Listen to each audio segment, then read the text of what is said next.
ಮೇಲ್ಕೋಟೆಯ ಕೆಲವು ಲಿಂಗಾಯತ ಸಂಘಟನೆಗಳು ಸೀಗಿ ಹುಣ್ಣಿಮೆ ದಿನ, ಕಳೆದ ತಿಂಗಳು ಸೀಗಿ ಹುಣ್ಣಿಮೆ ದಿನ ನನಗ ಕಲ್ಯಾಣ ಕ್ರಾಂತಿ ಬಗ್ಗೆ ಒಂದು ಉಪನ್ಯಾಸ ಕೊಡಬೇಕು ಅಂತೇಳಿ ಹಲವಾರು ಬಸವಪರ ಸಂಘಟನೆಗಳು ನನಗೆ ಆಹ್ವಾನ ಮಾಡಿದ್ರು. ಬಹಳ ವರ್ಷಗಳಿಂದ ಬುದ್ಧ, ಬಸವ, ಅಂಬೇಡ್ಕರ್ ವಿಚಾರಗಳನ್ನ ಇಟ್ಕೊಂಡು ಹಲವಾರು ಕಾರ್ಯಕ್ರಮಗಳನ್ನು ಮಾಡ್ತಾ ಬಂದಿದ್ವಿ. ಸೊ ಅದರಿಂದ ಪ್ರೇರಿತ ಆಗಿರ್ತಕ್ಕಂಥವ್ರು ಬಹಳಷ್ಟು ಜನ ಲಿಂಗಾಯತ ಸಮುದಾಯದ ಮುಖಂಡರು ನನಗೆ ಆ ಕಾರ್ಯಕ್ರಮಕ್ಕೆ ಕರೆದ್ರು. ಆ ಕಾರ್ಯಕ್ರಮ ಮಾಡಿದ ಮೇಲೆ ಸ್ವಲ್ಪ ಚಿಂತನೆ ಮಾಡ್ತಾ ಮಾಡ್ತಾ ನಾವು ಬಹಳ ದಿನ ಹಿಂದೆ ಅಂದ್ಕೊಂಡಿದ್ವಿ ಈ ತರದೊಂದು ಸಂಘಟನೆ ಮತ್ತೆ ಕಾರ್ಯಕ್ರಮ ಅಗತ್ಯ ಇದೆ ಕರ್ನಾಟಕಕ್ಕೆ. ಸೊ ಅದನ್ನ ಒಂದು ಬ್ಲೂ ಪ್ರಿಂಟ್ ರೆಡಿ ಮಾಡಿಕೊಂಡು ಮಾನ್ಯ ಶಾಸಕರ ಜೊತೆ ನಾನು ಚರ್ಚೆ ಮಾಡಿದಾಗ ಈ ಟೈಟಲ್ ಹೇಳಿದಾಗ ಅವರಂದ್ರು ಇದು ಬಹಳ ಅದ್ಭುತ ಕಾನ್ಸೆಪ್ಟ್ ಐತಿ, ಇದನ್ನ ಮಾಡೋಣ. ನಾನು ಅವರಿಗೆ ಸರ್ ಎಂದೇ ಇಲ್ಲ, ಇದನ್ನ ಕೂಡಲ ಸಂಗಮದಿಂದ ಮಾಡೋಣ. ಕೂಡಲ ಸಂಗಮ ಇದು ಎಂತ ಜಾಗೆ ಅಂತಂದ್ರೆ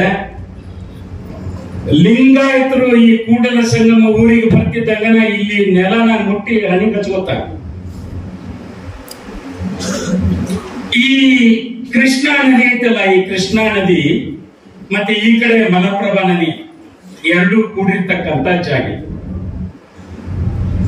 ನಾನು ಮೊನ್ನೆ ಪತ್ರಿಕಾಗೋಷ್ಠಿನಲ್ಲಿ ಕೂಡ ಅದನ್ನು ಹೇಳಿದೆ, ಈಗಲೂ ಕೂಡ ಅದನ್ನು ಹೇಳಲೇಬೇಕು. ಈ ವೈದಿಕರು 5 ನದಿಗಳನ್ನ ಪವಿತ್ರ ನದಿಗಳ ಲಿಸ್ಟ್ ನಲ್ಲಿ ಸೇರ್ಸಾರ. ಪವಿತ್ರ ನದಿಗಳಂತಂದ್ರೆ ಗಂಗಾ, ಯಮುನಾ. ಜ್ಞಾನ ಪ್ರಕಾಶ್ ಸ್ವಾಮೀಜಿಗಳು ಹೇಳ್ತಾರೆ ಬೆಂಗಳೂರು ಕಾರ್ಪೊರೇಷನ್ ನೀರನ್ನ ಅವರು 5 ನದಿಯಿಂದ ತಂದಿನ ಅಂತೇಳಿ ಹೇಳ್ತಿರ್ತಾರ. ಮೊದಲನೇದು ಗಂಗಾ, ಯಮುನಾ, ಗೋದಾವರಿ, ಕಾವೇರಿ, ತುಂಗಾ. ಹೌದಾ ಸರ್? 5 ನದಿಗಳು ಭಾರತ ದೇಶದಲ್ಲಿ ಇವು ಪವಿತ್ರ ನದಿಗಳು. ಆದ್ರೆ ಈ ಎಲ್ಲ 5 ನದಿಗಳಿಗಿಂತ ಬಹಳ ಲಾಂಗೆಸ್ಟ್ ರಿವರ್ ಅಂತ ಅನಿಸ್ಕೊಂಡಿರೋದು ಕೃಷ್ಣಾ ನದಿ. ಈ 5 ನದಿಗಳಿಗಿಂತ ಬಹಳ ದೊಡ್ಡ ನದಿ ಅದು. ಆ ನದಿಯನ್ನ ಪವಿತ್ರ ನದಿಗಳ ಲಿಸ್ಟ್ ನಲ್ಲಿ ಯಾಕೆ ಹಾಕಲಿಲ್ಲ? ಯಾಕೆ ಈ ಕೃಷ್ಣಾ ರಿವರ್ಗೆ, ಈ ನದಿಗೆ ಪಾವಿತ್ರತೆಯನ್ನು ವೈದಿಕರು ಕೊಡ್ಲಿಲ್ಲ ಅಂತಂದ್ರೆ ನಾನು ಸ್ವಲ್ಪ ಅದನ್ನ ಅಧ್ಯಯನ ಮಾಡಿದೆ. ಆದ್ರೆ ಎಂತ ಒಂದು ದೊಡ್ಡ ಇತಿಹಾಸ ಇದೆ. ಯಾಕೆ ಪಂಚ ನದಿ ಏನು ಪವಿತ್ರ ನದಿಗಳಲ್ಲಿ ಕೃಷ್ಣಾ ರಿವರ್ ಸೇರ್ಲಿಲ್ಲ? ಆ ಇತಿಹಾಸನ ಶೋಧನೆ ಮಾಡ್ತಾ ಮಾಡ್ತಾ ನನಗೆ ಸಿಕ್ಕಿರ್ತಕ್ಕಂಥ ಸತ್ಯ ಏನು ಅಂತಂದ್ರೆ, ನೀವು ಕೃಷ್ಣಾ ನದಿ ಹುಟ್ಟಿರುವಂತ ಜಾಗೆ ಯಾವುದು? ಮಹಾಬಲೇಶ್ವರ, ಮಹಾರಾಷ್ಟ್ರದೊಳಗೈತ್ರಿ. ನಾನು ಅಲ್ಲಿ ಹೋಗಿ ಬಂದೀನಿ. ಅದು 2x2 ಸೈಜ್ನಾಗ ಹುಟ್ಟೈತ್ರಿ, 2.5 ಸೈಜ್. ಅಲ್ಲಿನಿಂದ ಹೊರಕೊಂಡು ಮಹಾರಾಷ್ಟ್ರ ಸುತ್ತಕೊಂಡು ಕರ್ನಾಟಕವನ್ನು ಸುತ್ತಕೊಂಡು ಆಂಧ್ರ ಪ್ರದೇಶಕ್ಕೆ ಹೋಗಿ ಇದು ಸಮುದ್ರನ ಸೇರ್ತದೆ. ಈ ನದಿ ಹುಟ್ಟಿರೋ ಜಾಗದಿಂದ ಸಮುದ್ರಕ್ಕೆ ಸೇರುವವರೆಗೆ ಎಂತಹ ಅದ್ಭುತ ಜಲ ಸಂಸ್ಕೃತಿಯನ್ನ ನಿರ್ಮಾಣ ಮಾಡಿತ್ತಂದ್ರ ಅದು ಅವೈದಿಕ ಸಂಸ್ಕೃತಿಯನ್ನ ನಿರ್ಮಾಣ ಮಾಡಿದೆ ಅಂತಕ್ಕಂಥ ಸತ್ಯ ಗೊತ್ತಾಗ್ತದೆ. ಕೃಷ್ಣಾ ನದಿ ಹುಟ್ಟಿನಿಂದ 2 ದಂಡಿನಲ್ಲಿ ಜೈನ ಸಂಸ್ಕೃತಿ ಅಭಿವೃದ್ಧಿ ಹೊಂದಿದೆ, ಅದು ಅವೈದಿಕ ಪರಂಪರೆ. ಕರ್ನಾಟಕಕ್ಕೆ ಬಂದು ಅದು ಕೂಡಲ ಸಂಗಮದಲ್ಲಿ ಮಲಪ್ರಭೆಯನ್ನ ಸೇರಿಸಿಕೊಳ್ಳುತ್ತೆ. ಇದು ಬಸವಣ್ಣನ ಕರ್ಮಭೂಮಿ. ಒಂದು ಕಾಲದಲ್ಲಿ ಕಾಲಾಮುಖಿ, ಲಕುಲೀಶ, ಆಗಮಿಕ ಶೈವ, ಈ ತರ ಹಲವಾರು ಶೈವ ಧರ್ಮದ ಪಂಥಗಳು, ವೈಷ್ಣವ ಶೈವಗಳು, ಇಂಥ ಎಲ್ಲ ಶೈವ ಪಂಥಗಳು ಒಗ್ಗೂಡಿಕೊಂಡು ಇಲ್ಲಿ ಅದ್ಭುತ ನಾಗರಿಕತೆಯನ್ನ ಕಟ್ಟಿರ್ತಕ್ಕಂತಹ ಒಂದು ಅವೈದಿಕ ಸಂಸ್ಕೃತಿಗೆ, ಅಂತಹ ಸಂಸ್ಕೃತಿಯ ಹುಟ್ಟಿಗೆ ಕಾರಣ ಆಗಿರ್ತಕ್ಕಂಥ ಜಾಗ ಇದು. ಬಸವಣ್ಣ ಇಲ್ಲೇ ವಿದ್ಯೆಯನ್ನ ಪಡ್ಕೊಂಡ್ರು. ಬಸವಣ್ಣನ ಅಕ್ಕ, ಬಸವಣ್ಣನ ಅಳಿಯ ಚನ್ನ ಬಸವಣ್ಣ 3 ಜನ ಓದಿರ್ತಕ್ಕಂತಹ ಜಾಗೆ. ಲಿಂಗಾಯತ ಧರ್ಮದ ಬೀಜಗಳನ್ನ ಸೃಷ್ಟಿ ಮಾಡಿರ್ತಕ್ಕಂಥ ಜಾಗೆ ಇದು. ಲಿಂಗಾಯತ ಅವೈದಿಕ ಬೀಜಗಳನ್ನ ಬಸವಣ್ಣ ಇಲ್ಲಿ ಸೃಷ್ಟಿ ಮಾಡಿ ಅದನ್ನ ಕಲ್ಯಾಣಕ್ಕೆ ತಗೊಂಡು ಹೋಗಿ ನಾಟಿ ಮಾಡಿರ್ತಕ್ಕಂತಹ, ಅದಕ್ಕೆ ಸಾಕ್ಷಿಯಾಗಿರ್ತಕ್ಕಂತಹ ಜಾಗೆ ಇದು. ಅಂದ್ರೆ ಇದು ಕೂಡ ಲಿಂಗಾಯತ ಧರ್ಮ ಅವೈದಿಕ ಸಂಸ್ಕೃತಿಯನ್ನ ಹುಟ್ಟಿ ಹಾಕಿರ್ತಕ್ಕಂಥದ್ದು. ಮುಂದೆ ಕೃಷ್ಣೆ ಮುಂದೆ ಆಂಧ್ರ ಪ್ರದೇಶಕ್ಕೆ ಹರಿದು ಹೋಗುತ್ತೆ. ನಾಗಾರ್ಜುನ ಕೊಂಡದಲ್ಲಿ ಅವೈದಿಕ ಪರಂಪರೆ, ಬೌದ್ಧ ಧರ್ಮದ ನಾಗಾರ್ಜುನ ಕೊಂಡವನ್ನ ಅದ್ಭುತ ಅವೈದಿಕ ಪರಂಪರೆಯನ್ನು ಸೃಷ್ಟಿ ಮಾಡಿರ್ತಕ್ಕಂತಹ ನದಿ ಇದು. ಈ ನದಿ ಎಲ್ಲಿ ಹುಟ್ಟುತ್ತೆ, ಎಲ್ಲೇ ಹೋಗಿ ಸೇರಿಕೊಳ್ಳುತ್ತೆ, ಅಲ್ಲಿ ಈ ದೇಶದ ವೈದಿಕ ಸಂಸ್ಕೃತಿಗೆ ವಿರುದ್ಧವಾಗಿರ್ತಕ್ಕಂಥ ಅವೈದಿಕ ಪರಂಪರೆಯನ್ನ, ಸ್ವಾತಂತ್ರ್ಯ, ಸಹೋದರತೆ, ಸಮಾನತೆಯನ್ನು ಕೊಟ್ಟಿರ್ತಕ್ಕಂತಹ ಪಂಥಗಳನ್ನ, ಧರ್ಮಗಳನ್ನ ಹುಟ್ಟಿ ಹಾಕಿರ್ತಕ್ಕಂಥ ನದಿ. ಅದಕ್ಕೆ ಈ ನದಿಗೆ ಪಂಚಪವಿತ್ರ ನದಿಗಳಲ್ಲಿ ಸೇರಿಸಿಲ್ಲ. ಇದು ಇತಿಹಾಸ. ಸೊ ನಾನು ಅಂದ್ಕೊಂಡೆ, ಮಾನ್ಯ ಶಾಸಕರಿಗೆ ನಿವೇದನೆ ಮಾಡಿದೆ, ಇಂತಹ ಜಾಗದಿಂದ ಇಲ್ಲೇ ಏನು ಲಿಂಗಾಯತ ಧರ್ಮದ ಬೀಜಗಳು ಹುಟ್ಟಿದವೋ ಈ ಕೂಡಲ ಸಂಗಮದಲ್ಲಿ, ಈ ಜಾಗದಿಂದನೇ ನಾವು ಬಸವಣ್ಣನವರು 12ನೇ ಶತಮಾನದಾಗ ಬಸವಣ್ಣನವರು ಏನು ಕ್ರಾಂತಿಯನ್ನು ಹುಟ್ಟಾಕಿದ್ರು, ಅವರ ಕ್ರಾಂತಿಯ ಸದಾಶಯ ಏನಿತ್ತು ಅದನ್ನ 800 ವರ್ಷಗಳ ನಂತರ 20ನೇ ಶತಮಾನದಲ್ಲಿ ಬಾಬಾ ಸಾಹೇಬ್ ಅಂಬೇಡ್ಕರ್ ಸಂವಿಧಾನದ ಮೂಲಕ ಕೊಟ್ಟರು. ಆ ಬಸವಣ್ಣನ ಕನಸುಗಳನ್ನ, ಸಂವಿಧಾನದ ಕನಸುಗಳನ್ನ ಇನ್ನೂ ಒಪ್ಕೊಳ್ಳದೆ ಇರತಕ್ಕಂತಹ ಜನ ಸಮುದಾಯ, ಸಂಘಟನೆಗಳು ಬಲಪಂಥೀಯವಾದ, ಕೋಮುವಾದ, ಜಾತಿವಾದ ಅಂತಕ್ಕಂಥ ವಿಷವಾದಗಳು ಇವತ್ತು ನಮ್ಮ ಜನರ ಮಧ್ಯೆ ಕೆಲಸ ಮಾಡ್ತಾ ಇವೆ. ಇದಕ್ಕೆ ತಕ್ಕದಾದಂತಹ ಒಂದು ಸಂದೇಶವನ್ನು ಕೊಡಬೇಕು. 12ನೇ ಶತಮಾನಕ್ಕೆ ನಾವು ವಾಪಸ್ ಹೋಗಿ 20ನೇ ಶತಮಾನದ ಸಂವಿಧಾನದ ಆಶಯಗಳನ್ನ ಈ ಇಬ್ಬರು ಮಹಾಪುರುಷರ ಮೂಲಕ ಗಟ್ಟಿಗೊಳಿಸತಕ್ಕಂತಹ ಒಂದು ಜವಾಬ್ದಾರಿ ಈ ಸದ್ಯ ಇದೆ. ಅದನ್ನ ಇಂತಹ ಬಸವಣ್ಣನವರ ಕರ್ಮಭೂಮಿಯಿಂದ ಅದನ್ನ ಪ್ರಾರಂಭ ಮಾಡೋಣ. ಬಹಳ ಅದ್ಭುತ ಸಂದೇಶ ಐತಿದ್ರೊಳಗೆ. ಇದನ್ನ ನಾವು, ನನಗಾಗಲೇ ಜ್ಞಾನ ಪ್ರಕಾಶ್ ಸ್ವಾಮೀಜಿಗಳು ಹೇಳ್ತಿದ್ರು, ಅವ್ರು ಬರ್ತಿದ್ದಂಗೆ ಬೀದರ್ದಿಂದ ಒಂದು ಫೋನ್ ಬಂದೈತಂತ್ರಿ ಶಾಸಕರು. ಬೀದರ್ದಿಂದ ಅವ್ರು ಹೇಳಿದ್ರಂತ, ಅವ್ರು ಹೇಳ್ತಾರ ನಮ್ಗಾಗ ಏನು ಬಸವ ಭೀಮ ಸಂಗಮ ಈ ಟೈಟಲ್ ಕರ್ನಾಟಕದೊಳಗ ಹೆಂಗಾಗೈತಂದ್ರ, ಇದು ಆಗಬೇಕಾಗಿತ್ತು. ಬಸವವಾದಿಗಳು, ಅಂಬೇಡ್ಕರ್ ವಾದಿಗಳು ಇವರಿಬ್ಬರು ಸೇರಿದ್ರೆ ಕರ್ನಾಟಕದ ಸಾಮಾಜಿಕ ಮತ್ತು ರಾಜಕೀಯ ಬದಲಾಗತ್ತೆ. ಇದು ಆಗಲೇಬೇಕು. ಅದಕ್ಕೆ ಅವರು ಹೇಳಿದ್ರಂತ, ಸ್ವಾಮೀಜಿಗಳು ನನಗೆ ಹೇಳಿದ್ರು, ಮಹಾರಾಜರೇ ಎಂತ ಜಾದು ಮಾಡಿಬಿಟ್ಟಿರಿ ನೀವು, ಈ ಟೈಟಲ್ ಇಟ್ಟು. ಅಲ್ಲಿ ಒಬ್ಬ ತಹಶೀಲ್ದಾರ್ ಬೀದರ್ದಿಂದ ಏನು ನನಗೆ ಕಾಲ್ ಮಾಡ್ತಾರ, ಕೂಡಲ ಸಂಗಮದಾಗ ನೀವು ಇವತ್ತೇನು ಪ್ರಾರಂಭ ಮಾಡಿರಿ, ಬಸವ ಕಲ್ಯಾಣ ತನಕ ಇದು ಬರಬೇಕು ಅಂತೇಳಿ ಅವರಿಗೆ ಸಂದೇಶ ಕೊಟ್ಟಾರ. ಅದಕ್ಕೆ ನಾನು ಇದನ್ನ ಮುಂಚೆನೆ ಶಾಸಕರ ಗೃಹ ಕಚೇರಿ ಒಳಗ ಈ ಸದ್ಯ ನಮಗೆ ಪಕ್ಕ ಬಸವಣ್ಣನ ಅನುಯಾಯಿ ಬೇಕಾಗಿತ್ತು, ನಾವು ಹುಡುಕ್ಯಾಡಕತ್ತಿದ್ವಿ. ಅದು ಪಕ್ಕ ಬಸವಣ್ಣನ ಅನುಯಾಯಿ, ಬಸವಣ್ಣನ ಐಕ್ಯ ಸ್ಥಳದೊಳಗೆ ಅದನ್ನ ಅದು ವಿಚಾರ ಕಾಶಪ್ಪನ ಅಂತೇಳಿ ನಾವು ನಾನು ಅವರಿಗೆ ಅವತ್ತೇ ಹೇಳಿದೆ. ಅವತ್ತು ಎಲ್ಲರೂ ಕೂಡ ಬೆಂಬಲಿಸಿದ್ರು ನಮ್ಮ ಸ್ನೇಹಿತರು. ನೀವು ಬಹಳ ಸೂಕ್ತವಾದಂತಹ ತೀರ್ಮಾನ ತಗೊಂಡಿರಿ. ವಿಜಯಾನಂದ ಕಾಶಪ್ಪನವರನ್ನ ಸೇರಿಸಿಕೊಂಡು ಈ ಬಸವ ಭೀಮ ಸಂಗಮವನ್ನ, ಅಂದ್ರೆ ಕರ್ನಾಟಕದಲ್ಲಿ ನಿರ್ಣಾಯಕ ಆಗಿರ್ತಕ್ಕಂತಹ ಈ ಜನ ಸಮುದಾಯಗಳನ್ನು ಒಗ್ಗೂಡಿಸುವುದರ ಮೂಲಕ ಸಾಮಾಜಿಕ ಮತ್ತು ರಾಜಕೀಯ ಚೇಂಜಸ್ ಖಂಡಿತ ಕೆಲವೇ ದಿನಗಳಲ್ಲಿ ಬರಲಿಕ್ಕೆ ಸಾಧ್ಯ ಅಂತ ಹೇಳಂದ್ರು. ಅದಕ್ಕಂತ ಒಬ್ಬ ಸೂಕ್ತ ವ್ಯಕ್ತಿಯನ್ನ ಇವತ್ತು ಅಧ್ಯಕ್ಷತೆಯನ್ನ ಆಯ್ಕೆ ಮಾಡಿ ಅವ್ರ ಮೂಲಕ ಇಡೀ ಕರ್ನಾಟಕಕ್ಕೆ ನಾವು ಸಂದೇಶ ಕೊಡೋಣ.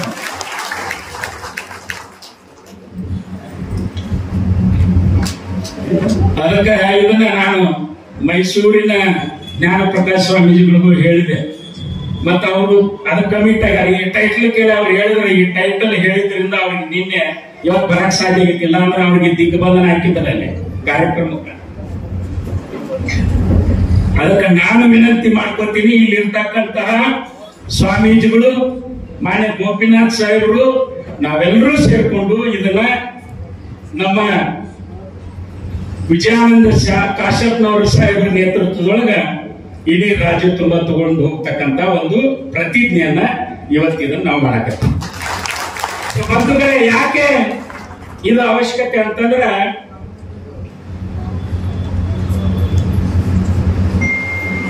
ಬಸವಣ್ಣ ಅವ್ರಿಗಿಂತ ಮುಂಚೆ ಗೌತಮ ಬುದ್ಧರಿಗಿಂತ ಮುಂಚೆ ಲೋಕಾಯುತರು ಅಂದರೆ ವೇದಗಳನ್ನ ಕ್ರಿಯೇಟ್ ಮಾಡಿದಾಗ, ವೇದಗಳು ಈ ದೇಶದೊಳಗೆ ಬಂದು ಹುಟ್ಟುಕೊಂಡು ವೇದ ಸಂಸ್ಕೃತಿ ಪ್ರಾರಂಭ ಆಯಿತು. ಸಮಾಜನ ಒಡಿತಕ್ಕಂತ ಕೆಲಸವನ್ನ ವೈದಿಕರು ಒಂದು ಪ್ರಾಚೀನ ಭಾರತದಲ್ಲಿ ಒಂದು ಐತಿಹಾಸಿಕ ಕಾಲಘಟ್ಟದಲ್ಲಿ ಸಮಾಜವನ್ನ ವೇದಗಳ ಮೂಲಕ ಒಡಿತಕ್ಕಂತ ಕೆಲಸ ಮಾಡಿ, ಆ ವೇದಗಳು ಅದು ಪುರುಷ ಸೂಕ್ತ ರಚನೆ ಆಗ್ತಕ್ಕಂಥ ಕಾಲಘಟ್ಟದಲ್ಲಿ ಸಮಾಜನ 4 ವರ್ಣ ಬ್ರಾಹ್ಮಣ, ಕ್ಷತ್ರಿಯ, ವೈಶ್ಯ, ಶೂದ್ರ ಅಂತೇಳಿ ಒಡೆದು ಹಾಕಿ ಇದನ್ನ ಮನುಷ್ಯರು ಯಾರು ಮಾಡಿಲ್ಲ, ದೇವರು ಮಾಡ್ಯಾನ ಅಂತೇಳಿ ವೇದಗಳು ಅಪೌರುಷ ಅಂತೇಳಿ ಬರೋದು. ವೇದಗಳು ಅಪೌರುಷ ಅದು ಹೆಂಗಾಗ್ಲಿಕ್ಕೆ ಸಾಧ್ಯ ಅಂತೇಳಿ ಲೋಕಾಯುತರು ಇದನ್ನ ಪ್ರಶ್ನೆ ಮಾಡಿ, ಬ್ರಾಹ್ಮಣ ಸೃಷ್ಟಿಕರ್ತನ ಮುಖ ಭಾಗದಲ್ಲಿ ಹುಟ್ಟನ ಅದಕ್ಕಂತ ಶ್ರೇಷ್ಠ, ಸೃಷ್ಟಿಕರ್ತನ ಭುಜ ಭಾಗದಲ್ಲಿ ಹುಟ್ಟಿದವರು ಕ್ಷತ್ರಿಯರು, ಸೃಷ್ಟಿಕರ್ತನ ತೊಡೆ ಭಾಗದಲ್ಲಿ ಹುಟ್ಟಿದವರು ವೈಶ್ಯರು, ಸೃಷ್ಟಿಕರ್ತನ ಪಾದದಲ್ಲಿ ಹುಟ್ಟಿದವರು ಶೂದ್ರರು. ಇವತ್ತಿನ SC/ST ಗಳು ಯಾರು ಶೂದ್ರರಲ್ಲ, ಇವ್ರನ್ನ ಅವರ್ಣೀಯರು ಅಂತ ಕರೀತಾರ, ಇವ್ರನ್ನ ಅತಿ ಶೂದ್ರ ಅಂತ ಕರೀತಾರೆ. ಕರ್ನಾಟಕದೊಳಗೆ ಲಿಂಗಾಯತರಿಂದ ಹಿಡಿದು OBC ಪಟ್ಟಿಯೊಳಗೆ ಬರ್ತಕ್ಕಂತಹ 333 ಜಾತಿ, ರಾಷ್ಟ್ರ ಮಟ್ಟದಲ್ಲಿ 3648 ಜಾತಿ OBCಗಳ, ಇವರೆಲ್ಲರೂ ಶೂದ್ರರು. ಕರ್ನಾಟಕದೊಳಗೆ ಲಿಂಗಾಯತರು ಶೂದ್ರ ಅನ್ನೋ ಕಾರಣಕ್ಕೆ ಲಿಂಗಾಯತ ಅನ್ನೋದು ಒಂದು ಧರ್ಮ ಅಂತ ಇನ್ನೂ ತನಕನೂ ಅವ್ರು ಒಪ್ಕೊಳಕ್ ತಯಾರಿಲ್ಲ. ಸೊ ಇದು ಇತಿಹಾಸ ಐತಿ, ಇದು ವೇದಗಳ ಕಾಲದೊಳಗೆ ಹುಟ್ಟಿದ್ದು. ಇದನ್ನ ಮೊದಲು ಪ್ರಶ್ನೆ ಮಾಡಿದವರು ಲೋಕಾಯುತರನ್ನ ಫಿನಿಶ್ ಮಾಡಿದ್ರು. ವೈದಿಕರು ಅವ್ರನ್ನ ಪ್ರಶ್ನೆ ಮಾಡ್ತಕ್ಕಂತಹ ವರ್ಣ ವ್ಯವಸ್ಥೆಯನ್ನ, ಜಾತಿ ವ್ಯವಸ್ಥೆಯನ್ನ, ಈ ತರದ ವೇದ ಸಂಸ್ಕೃತಿಯನ್ನ ಯಾರು ಪ್ರಶ್ನೆ ಮಾಡಿದ್ರು ಅವ್ರನ್ನ ಹುಟ್ಟಡಗಿಸ್ತಕ್ಕಂಥ ಕೆಲಸವನ್ನ ಪ್ರಾಚೀನ ಭಾರತದಿಂದ ಮಾಡಿದ್ರು. ನಂತರ ಗೌತಮ ಬುದ್ಧ ಇದನ್ನ ಪ್ರಶ್ನೆ ಮಾಡಿ ದೊಡ್ಡ ಚಳವಳಿಯನ್ನ ಕಟ್ಟಿದ್ರು. ನಾನು ಜಾತಿಯನ್ನ ಒಪ್ಪಿಕೊಳ್ಳೋದಿಲ್ಲ, ಯಜ್ಞ ಒಂದು ಧರ್ಮ ಅನ್ನೋದನ್ನ ಒಪ್ಪಿಕೊಳ್ಳೋದಿಲ್ಲ, ವೇದಗಳನ್ನ ಒಪ್ಪಿಕೊಳ್ಳೋದಿಲ್ಲ, ಎಲ್ಲರೂ ಸಮಾನತೆಯಾಗಿ ಸಮಾನವಾಗಿ ಬದುಕಬೇಕಾದಂತಹ ಒಂದು ಸಿದ್ಧಾಂತವನ್ನ ಆತ ಕೊಟ್ಟ. ಆದ್ರೆ ಅವನ ಧರ್ಮವನ್ನು ಮುಗಿಸಿದ್ರು. ಬೇರೆ ಪ್ರಪಂಚದ ಬೇರೆ ದೇಶಗಳಲ್ಲಿ ಬೌದ್ಧ ಧರ್ಮ ಐತಿ, ಆದ್ರೆ ಭಾರತ ದೇಶದಲ್ಲಿ ಅದನ್ನ ಮೂಲೋತ್ಪತ್ತನೆ ಮಾಡಿಬಿಟ್ಟು 12ನೇ ಶತಮಾನದಲ್ಲಿ ಬೌದ್ಧ ಪರಂಪರೆಯ ಮುಂದುವರಿಕೆಯ ಭಾಗವಾಗಿ ಬಸವಣ್ಣನವರು ಆಗಮಿಕ ಶುದ್ಧ ಶೈವ ಬ್ರಾಹ್ಮಣರ ಜಾತಿಯೊಳಗೆ ಹುಟ್ಟಿರ್ತಕ್ಕಂಥ ಬಸವಣ್ಣ ಎಂತಹ ಸಂಸ್ಕೃತಿಯನ್ನ ಕಟ್ಟಿದ್ರು ಅಂತಂದ್ರೆ ತನ್ನ ಜಾತಿಯನ್ನ ಕೀಳೈಸ್ಕೊಂಡು ನೋಡ್ರಿ. ಅವ್ರ ಎಲ್ಲ ವಚನಗಳನ್ನ ನೀವು ಹೋಗ್ರಿ, ಅವ್ರ ವಚನದೊಳಗ ಅಣ್ಣ, ಅಪ್ಪ, ಬಪ್ಪ, ಅಕ್ಕ, ಅವ್ವ, ಅಯ್ಯ, ಈ ಎಲ್ಲ ಶಬ್ದಗಳನ್ನ ಇವು ಕೇಳಕ್ ಆಗಿನ ಕಾಲ. ಯಾಕಂದ್ರೆ ನಾವು ನಾಡುಗಳು ಹೇಳಲ್ಲ ಇವ ಯಾರದೆ,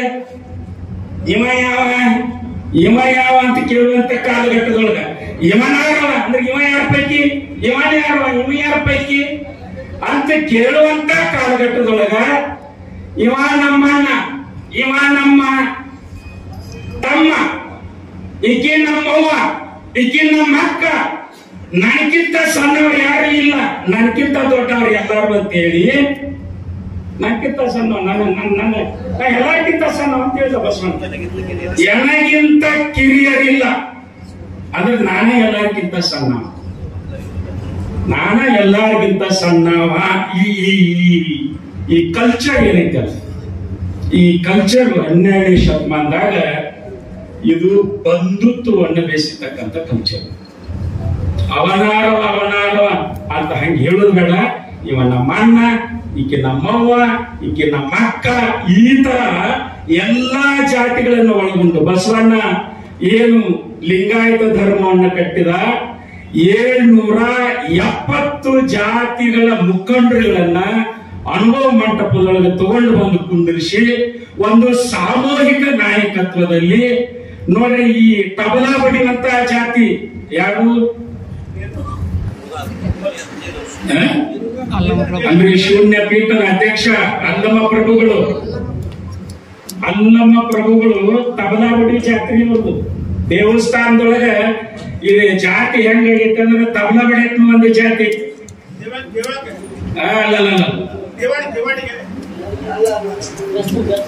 ತಬಲಾ ಬಡಿಯೋ ಜಾತಿ ಅಂತ ಅಂದ್ಕೊಡ್ರಿ. ತಬಲಾ ಬಡಿಯಕ್ ಒಂದು ಜಾತಿ ಐತಿ. ಅಂತಹ ಕನಿಷ್ಠ ನಟುವರ ಜಾತಿಗೆ ಸೇರಿರ್ತಕ್ಕಂತಹ ಅಲ್ಲಮ ಪ್ರಭುನ ಅಂದ್ರೆ ಆತನು ಕೂಡ ಅನ್ಟಚಬಲ್ ಕಮ್ಯುನಿಟಿ. ಈ ಸಮಾಜದೊಳಗೆ ಎಂತಹ ಅಸ್ಪೃಶ್ಯತೆಯನ್ನ ಹುಟ್ಟು ಹಾಕಿದ್ರಂತಂದ್ರ ಕೆಲವು ಜಾತಿಯ ಜನರು ಮುಟ್ಟಿದ್ರೆ ಮೈಲಿಗೆಯನ್ನು ಉಂಟು ಮಾಡತಕ್ಕಂತ ಜನ, ಕೆಲವು ಜಾತಿಯ ಜನರು ಮುಟ್ಟಿದ್ರೆ ಮೈಲಿಗೆ ಹಾಕೈತೆ.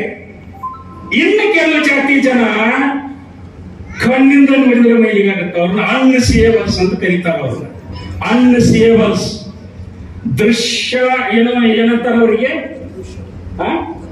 ಅದೃಶ್ಯಾಚಾರಿ ಜಾತಿ. ಅದೃಶ್ಯಾಚಾರಿ ಜಾತಿ ಅಂದ್ರೆ ದೊಡ್ಡ ಜಾತಿಯವ್ರ ಕಣ್ಣಿಗೆ ಅವ್ರು ಕಾಣಬಾರ್ದು. ಇವ್ರನ್ನ ನೀವು ಸಮೀಪ ಹೋಗಿ ಮುಟ್ಟಬಹುದು, ಸಮೀಪ ಹೋಗಿ ಮುಟ್ಟಿದ್ರೆ ಮೈಲಿಗೆ ಹಾಕೈತಿ. ಅವ್ರನ್ನ ನೋಡ್ತಿದ್ದಂಗ ಮೈಲಿಗೆ ಆಗುತ್ತೆ. ಅವ್ರು ಅಂತ ಜಾತಿಯವರು ಅಸದೃಶ್ಯಚಾರಿಗಳು ಅಂತಾರ ಅವ್ರಿಗೆ. ಇನ್ನು ಕೆಲವು ಜಾತಿ ಅವ್ರು ಮಾತಾಡೋ ಧ್ವನಿ ಅವ್ರಿಗೆ ನೀವು ನೋಡೋದೇ ಬೇಡ, ನೀವು ನೋಡೋದು ಬೇಡ. ಇಲ್ಲಿ ಹಿಂದಾರ ಅಂತಂದ್ರೆ ಅವ್ರ ಧ್ವನಿ ನಿಮಗೆ ಕೇಳಿದ್ರೆ ನಿಮ್ಗೆ ಮೈಲಿಗೆ ಒಯ್ಲೇಬೇಕು. ಈ ಸಂದೇಶವನ್ನ ಲಿಂಗಾಯತರು ಅನಿಸ್ಕೊಂಡಿರ್ತಕ್ಕಂಥವ್ರು, ಬಸವಣ್ಣನ ಒಪ್ಕೊಂಡಿರ್ತಕ್ಕಂಥವ್ರು, ಅಂಬೇಡ್ಕರ್ ವಾದಿಗಳು ಅನ್ನಿಸ್ಕೊಂಡವ್ರು, ಅಂಬೇಡ್ಕರ್ನ ಅಪ್ಕೊಂಡಿರ್ತಕ್ಕಂಥ ಜನ, ಅವ್ರ ಫೋಟೋ ಹಿಡ್ಕೊಂಡಿರ್ತಕ್ಕಂಥ ಜನ, ಇವರಿಬ್ರು ಕೂಡಿ ಹಂಗ ಒಂದು ರೋಡ್ ಶೋ ಮಾಡಿಬಿಟ್ರೆ, ಒಂದು ರೋಡ್ ಶೋ ಏನಾಕೈತಿ ನೀವು ಆಲೋಚನೆ ಮಾಡ್ರಿ. ನಾ ಬರೀ ಇಷ್ಟ ಜನ ಕೂಡಿ ಇವತ್ತ 1 ಕೋಟಿ ಚಿಲ್ಲರೆ ದಲಿತರದಾರ. ಏನೋ ಒಂದು ಸ್ಟ್ಯಾಟಿಕ್ಸ್ ಬರೋದೈತಿ ಈಗ. ಅಂದ್ರೆ ಕರ್ನಾಟಕದೊಳಗ SC ST ಹಿಂದುಳಿದವರು. ನಾನು ಮೊನ್ನೆ ಕಾಶ್ಯಪ್ನವ್ರ ಸಾಹೇಬ್ರು ನನಗೆ ರಾಣಿ ಚೆನ್ನಮ್ಮ ಜಯಂತಿ ಕರೆದು, ನಿಮ್ ಕಾರ್ಡ್ನಾಗ ಹೆಸರಿಲ್ಲ ಆದ್ರೆ ನೀವು ಬರ್ಲೇಬೇಕಂದ್ರೆ ನಾನು ನೋಡಿದೆ. ನಾವೆಲ್ಲ ನಮ್ಮ ಸಮುದಾಯದ ಮಹಾಪುರುಷರನ್ನ ಕಟ್ಟಿ ಹಾಕೊಂಡ್ಬಿಟ್ಟಿವಿ. ನಮ್ಮ ಕುತ್ತಿಗೆ ಆ ಫೋಟೋದ ಕುತ್ತಿಗೆ ಫಿಕ್ಸ್ ಮಾಡ್ಕೊಂಡಿವಿ ನಾವು. ಆದ್ರೆ ಅವತ್ತ ನನಗನ್ನಿಸ್ತೀವಿ, ನಾನು ಭಾಳ ಕೀನಾಗಿ ಅಬ್ಸರ್ವ್ ಮಾಡ್ತಿರ್ತೀನಿ. ಮತ್ತೆ ನಾನು ಕುಂತೀನಿ ಅಂತಂದ್ರೆ ಅಲ್ಲೊಂದು ಏನೋ ಚಿಂತನೆ ಮಾಡ್ತಿರ್ತೀನಿ. ನನಗೆ ಕಾಶ್ಯಪ್ನವ್ರ ಸಾಹೇಬ್ರು ಅವತ್ತು 70 ಜಾತಿ ಜನರು ನಾವು ವೇದಿಕೆ ಮೇಲೆ ಕುಂದಿರಿಸಿದ್ರಲ್ಲ ನೀವು ನೋಡ್ರಿ. ರಾಣಿ ಚೆನ್ನಮ್ಮನ ಜಯಂತಿಗೆ ಅವ್ರ ಹೆಸರು ಹೇಳಕ್ಕೂ ಮರಿಲಿಲ್ಲ ಅವರು. ಅದು ಒಂದು ತಾಸು ಆಗೋಲ್ಲಕ್ಕ, ಜನ ಇರ್ಲಿಕ್ಕೆ ಹೋಗ್ಲಿಬೇಕಾರ. ನಾ ಹೇಳ್ತೀನಿ ಅಂದ್ರು ಈ ಕಾರ್ಡ್ನಾಗ ಏನೋ ಅವ್ರ ಹೆಸರು ಹಾಕಿರಲ್ಲ, ಎಲ್ರನ್ನೂ ಗೌರವಿಸಿದ್ರು. ನಾನು ಹಂಗ ಅಬ್ಸರ್ವ್ ಮಾಡಿದೆ. 70 ಜಾತಿ ಜನರನ್ನ ಚೆನ್ನಮ್ಮನ ಜಯಂತಿ ಒಳಗೆ ಕುಂದಿರಿಸಿದ್ರು ಅವ್ರು. ಅಂದ್ರೆ 70 ಇದು ಬರೀ ನನ್ನ ಒಂದು ಜಾತಿದ ಅಥವಾ ನಂದು ಜಾತಿ ಕಾರ್ಯಕ್ರಮ ಅಲ್ಲ. ಈ ಸಂದೇಶ 70 ಜಾತಿ ಜನರನ್ನು ಮುಟ್ಟಬೇಕನ್ನುವಂತ ಆಲೋಚನೆ ಐತಲ್ಲ. ಅವ್ರು ಹೇಳ್ತಾ ಹೇಳಿದ್ರು, ಅದು ನನಗೆ ಬಹಳ ಲೈಕ್ ಆಗೈತೆ. ಏನ್ ಹೇಳಿದ್ರು ಅಂದ್ರೆ ಅವರು, ನಮಗಿನ ಮ್ಯಾಗ ಯಾವುದು ಗುರುಗಳಿಲ್ಲ, ಬಸವಣ್ಣನ ಬಿಟ್ರೆ ನಮ್ಮ ಗುರು ಯಾರಂತಂದ್ರೆ ಬಸವಣ್ಣ. ಘಂಟಾಘೋಷವಾಗಿ 4 ಸರಿ ಹೇಳಿದ್ರು ಅದನ್ನ. ನಾನು ಲೆಕ್ಕನೂ ಇಟ್ಟಿನ 4 ಸರಿ ನೀವು ಹೇಳಿದ್ರಿ ಅಂದ್ರೆ ಸಾಕಿದ್ರು. ಇದು ಚೇಂಜಸ್. ನಮ್ಗೆ ಯಾರು ಗುರು ಆಗ್ಬೇಕಂತಂದ್ರೆ ಬಸವಣ್ಣ, ನಮ್ಗೆ ಯಾರು ಗುರು ಆಗ್ಬೇಕಂದ್ರೆ ಅಂಬೇಡ್ಕರ್. ಇವರಿಬ್ರು ಸಮ್ಮಿಲನ ಆದ್ರೆ ಇಡೀ ಕರ್ನಾಟಕದ ಸಾಮಾಜಿಕ ಮತ್ತು ರಾಜಕೀಯ ವ್ಯವಸ್ಥೆ ಚಿಟಿಗೆ ಹೊಡೆದ್ರೊಳಗೆ 1 ದಿನದೊಳಗೆ ಚೇಂಜ್ ಆಗುತ್ತಂತಕ್ಕಂತಹ ಸಂದೇಶ ಕೊಡ್ಲಿಕ್ಕೆ ನಾವು ಈ ಕಾರ್ಯಕ್ರಮ ಮಾಡಿವಿ. ದಯಮಾಡಿ ನೀವು ಏನ್ ಬಂದಿರಿ, ನೀವು ಬರೀ ಕುಂತು ಕೇಳೋದಲ್ಲ, ನೀವೆಲ್ಲರೂ ಕೂಡ ಅದನ್ನ ಅಳವಡಿಸಿಕೊಂಡು ನೀವೆಲ್ಲರೂ ಕಾರ್ಯಪ್ರವೃತ್ತರಾದ್ರೆ ಖಂಡಿತವಾಗಿ ಬಸವಣ್ಣ ಬಯಸಿರ್ತಕ್ಕಂತಹ, ಅಂಬೇಡ್ಕರ್ ಬಯಸಿರ್ತಕ್ಕಂತಹ ಸಮ ಸಮಾಜ, ಜಾತ್ಯತೀತ ಸಮಾಜ, ಬಹುತ್ವ ಸಮಾಜ ಭಾರತ ದೇಶದಲ್ಲಿ, ಕರ್ನಾಟಕ ರಾಜ್ಯದಲ್ಲಿ ನೆಲೆಗೊಳ್ಳಲಿಕ್ಕೆ ಸಾಧ್ಯ. ಅಂತ ಒಂದು ನಿಟ್ಟದೊಳಗ ನಾವು ಇವತ್ತು ಒಂದು ಅಳಿಲಿ ಸೇವೆ, ಇದೊಂದು ಸಣ್ಣ ಸಾಂಕೇತಿಕ ಕಾರ್ಯಕ್ರಮ, ಇದು ಬೃಹತ್ತಾಗಿ ಇನ್ಮೇಲೆ ಬೆಳೆಯುತ್ತೆ. ಇದಕ್ಕೆ ನೀವು ಎಲ್ಲರೂ ಕೂಡ ಸಹಾಯ ಸಹಕಾರದಿಂದ ಇದ್ರೆ ಖಂಡಿತ ಇದನ್ನ ನಾವು ಮುಂದಿನ ದಿನಮಾನದಾಗ ನಮಗೆ ಈಗ ವಿಜಯಾನಂದ ಕಾಶ್ಯಪ್ನವರ ನಮಗೆ ಪಕ್ಕ ಅಂಬೇಡ್ಕರ್ ಮತ್ತು ಬಸವಣ್ಣನ ಅನ್ವಯಾಯಿ ನಾನು ಡಿಕ್ಲೇರ್ ಮಾಡ್ತೀನಿ ಅದನ್ನ. ಸೊ ಅವ್ರ ನೇತೃತ್ವದೊಳಗೆ ನಮ್ಮ ಜಿಲ್ಲಾದಾಗ ಎಲ್ಲ ಕಡೆನೂ ಈ ಕಾರ್ಯಕ್ರಮ ತಗೊಂಡು ಹೋಗ್ತೀವಿ, ಇಡೀ ರಾಜ್ಯ ತುಂಬ ತಗೊಂಡು ಹೋಗ್ತೀವಿ ಅಂತಕ್ಕಂಥ ಸಂಕಲ್ಪವನ್ನು ಮಾಡಿ ಬಹಳ ಲೇಟಾಗಿ ಕಾರ್ಯಕ್ರಮ ಪ್ರಾರಂಭ ಮಾಡೀವಿ. ದಯಮಾಡಿ ಈಗ ಯಾರಿಗೂ ಹೊಟ್ಟೆ ಹೆಸರು ಹೇಳ್ಬೇಡ್ರಿ, ಒಂದಕ್ಕೆ ಬಂದರೂ ಹೇಳ್ಬಾರ್ದು. ಇವತ್ತು 1 ದಿನ ಉಪವಾಸ ಇದ್ರೆ ಯಾರೂ ಸಾಯೋದಿಲ್ಲ. ನಿಮಗೆ ನೀವು ಕಮಿಟ್ಮೆಂಟ್ ಆಗ್ರಿ. ಇಲ್ಲಿ ಏನು ಮಹಾಪುರುಷರದಾರ, ಇವ್ರು ಯಾರು ಆರ್ಡಿನರಿ ಅಲ್ಲ, ಇನ್ನು ಮ್ಯಾಗ ನಿಮಗ 4, 6 ಚಾಲು ಆಕ್ಕಾವ. ಅದಕ್ಕೆ ದಯಮಾಡಿ ಹೊಟ್ಟೆ ಹಸಿದ್ರು ನಾವು ಯಾರು ಕೂಡ ನಮ್ಮ ಕುರ್ಚಿ ಬಿಟ್ಟು ಹೇಳುವುದಿಲ್ಲ ಅನ್ನುವಂಥ ಕಮಿಟ್ಮೆಂಟ್ನ ಇಟ್ಕೊಂಡು ಈ ಕಾರ್ಯಕ್ರಮವನ್ನು ಸಕ್ಸಸ್ ಮಾಡ್ಬೇಕಂತೇಳಿ ನಿಮ್ಮೆಲ್ಲರಲ್ಲಿ ಪ್ರಾರ್ಥನೆ ಮಾಡ್ಕೊಂಡು ನಾನು ಮಾತನ್ನು ಮುಗಿಸ್ತೇನೆ. ಜೈ ಭೀಮ್, ಜೈ ಬಸವ.